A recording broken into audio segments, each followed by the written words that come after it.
Bapak Ibu, saudara-saudaraku, selamat pagi, shalom. Kita bertemu kembali pada pagi hari ini karena berkat Tuhan, karena karunia Tuhan yang memberikan hidup masih kepada kita. Amin. Tuhan itu begitu baik. Dan kasih setia Tuhan itu sampai selama-lamanya kepada kita. Oleh karena itu, mari kita dengan semangat, dengan sukacita, dengan penuh kebahagiaan, mari kita menjalani kehidupan ini. Karena Tuhan yang selalu menyertai. Dia tidak pernah meninggalkan orang-orang yang percaya dan berserah dan berharap kepadanya. Makanya setiap hari kita harus berseru, berdoa kepada Tuhan. Maka Tuhan akan menjawab segala keluh kesah kita. Amin. Bapak Ibu saudara-saudara, firman Tuhan yang menjadi renungan buat kita hari ini yaitu yang terambil dari Titus pasal yang ketiga, ayat yang ke-4 dan ke-5. Tetapi sebelumnya marilah terlebih dulu kita menyerahkan hati dan pikiran kita kepada Tuhan. Mari kita berdoa. Kasih karunia dan damai sejahtera dari Allah Bapa dan dari anaknya Tuhan Yesus Kristus itulah yang menyertai hati dan pikiranmu sekalian. Amin. Titus pasal yang ketiga ayat yang keempat dan ayat yang kelima dikatakan demikian. Tetapi ketika nyata kemurahan Allah juru selamat kita dan kasihnya kepada manusia, pada waktu itu dia telah menyelamatkan kita bukan karena perbuatan baik yang telah kita lakukan, tetapi karena rahmatnya oleh permandian kelahiran kembali dan oleh pembaharuan yang dikerjakan oleh Roh Kudus. Demikianlah firman Tuhan. Bapak Ibu saudara-saudaraku yang dikasihi Yesus Kristus, menerima anugerah keselamatan berarti berakhirnyalah hidup dalam kegelapan dan dimulailah hidup dalam terang. Ketika kita menerima anugerah Tuhan, kasih karunia yang Tuhan berikan kepada kita dengan keselamatan, maka kita harus meninggalkan sifat dan gaya kehidupan kita yang lama. Dan kita memasuki sifat dan gaya kehidupan kita yang baru. Gaya kehidupan yang lama yaitu hidup di dalam daging. Tetapi gaya dan hidup sifat kita untuk setelah menerima keselamatan dari Kristus, maka kita hidup di dalam roh. Yang menjadi pertanyaan kepada kita, bagaimanakah hidup di dalam roh? Hidup di dalam roh adalah hidup yang penuh dengan ketaatan. Sekalipun mungkin ada begitu banyak hal-hal yang tidak baik, ketidakadilan, kekecewaan, kekesalan, perlakuan-perlakuan dari orang-orang yang selalu berbuat jahat kepada kita. Kita tetap harus menunjukkan kebaikan. Kita harus terus menunjukkan bahwa kita adalah orang-orang yang diselamatkan. Hidup dalam kegelapan berarti hidup berlawanan dengan kehendak Allah. Hidup dalam kegelapan berarti kita masih diperbudak oleh dosa dan memiliki hubungan yang tidak selaras dengan orang lain. Jadi itu bukanlah tanda atau ciri orang-orang yang hidup yang sudah diselamatkan oleh Tuhan, hidup dalam anugerah Tuhan. Namun ketika kita mengalami pertemuan dengan Kristus dan menjadi percaya, maka kegelapan menjadi sirna. Segala hidup dalam kegelapan itu akan hilang dan terbitlah terang Roh Kudus Tuhan yang mengerjakan pembaharuan di dalam hidup kita sehari-hari. Jadi tanda orang-orang yang sudah diterangi oleh Roh Allah, yang memiliki hidup yang baru, memiliki anugerah, dia akan hidup dalam ketaatan, dia akan hidup dalam iman, percaya, hidup dalam penyerahan. Nah, oleh karena itu saudara-saudara, orang yang betul-betul sudah menerima keselamatan dari Kristus, dia tidak akan pernah takut, dia tidak akan pernah khawatir, dia tidak akan pernah ragu-ragu. Karena apa? Karena dia sudah hidup di dalam iman, hidup dalam penyerahan, hidup dalam kepercayaan.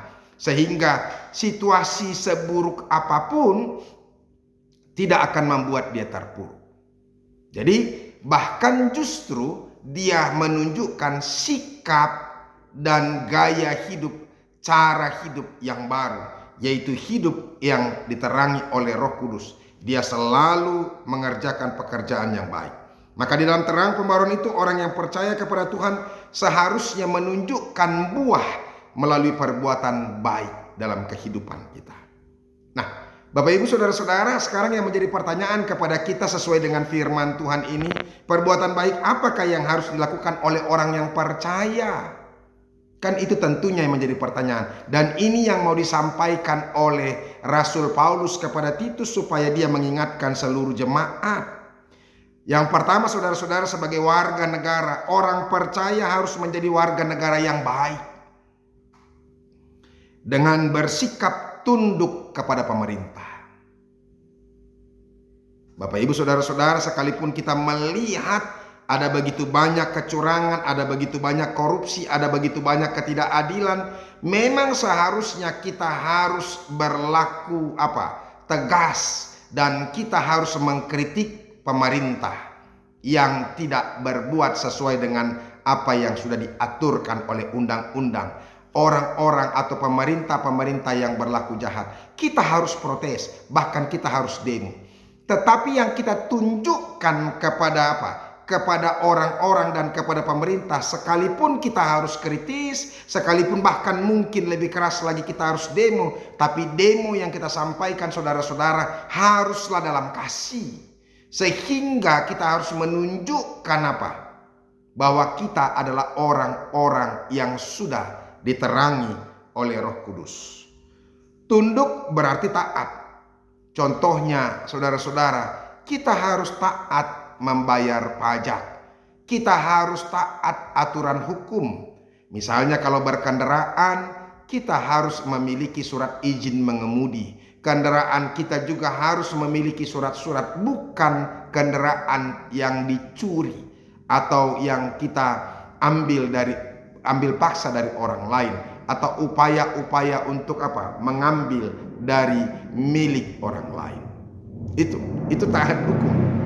Jadi oleh karena itu, saudara-saudara, kita tentu dengan senang hati untuk mengerjakan hal-hal yang baik itu. Karena apa? Karena memang Kristus itu sendiri sudah bekerja di dalam hidup kita melalui Roh Kudus Tuhan itu. Jadi Roh Kudus Tuhan yang memberikan memberikan kemampuan kepada kita untuk dengan sukacita, rela, dengan mematuhi pemerintah, mematuhi undang-undang, mematuhi aturan-aturan yang sudah diatur oleh pemerintah kita. Itu yang pertama. Jadi makanya sebagai warga kita harus patuh dan taat kepada pemerintah. Itu.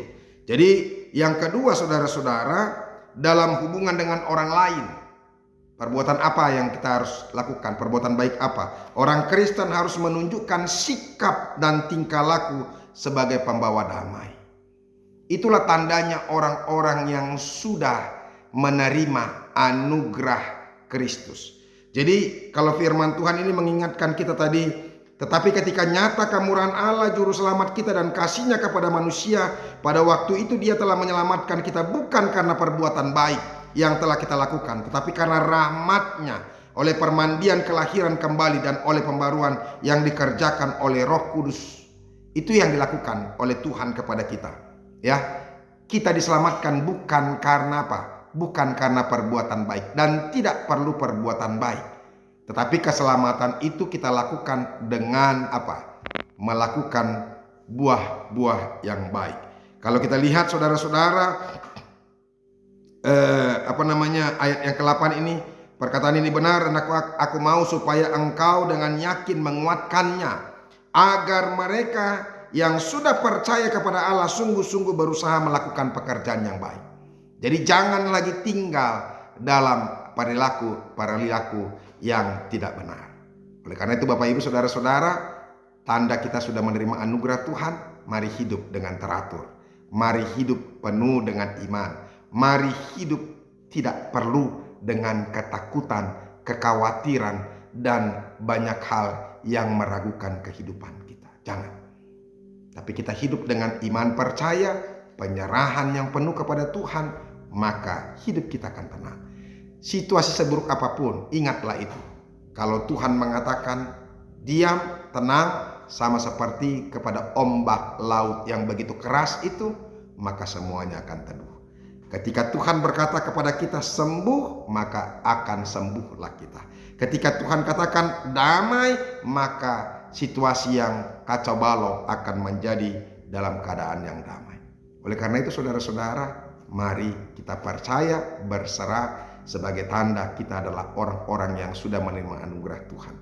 Taat kepada hukum Allah, taat kepada aturan, tunduk kepada pemerintah yang ada, yang diangkat oleh Allah. Tuhan Yesus memberkati.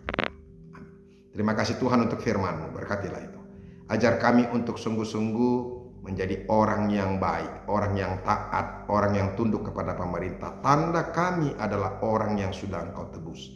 Itulah perilaku orang-orang yang sudah ditebus oleh Allah. Terima kasih Yesus. Amin.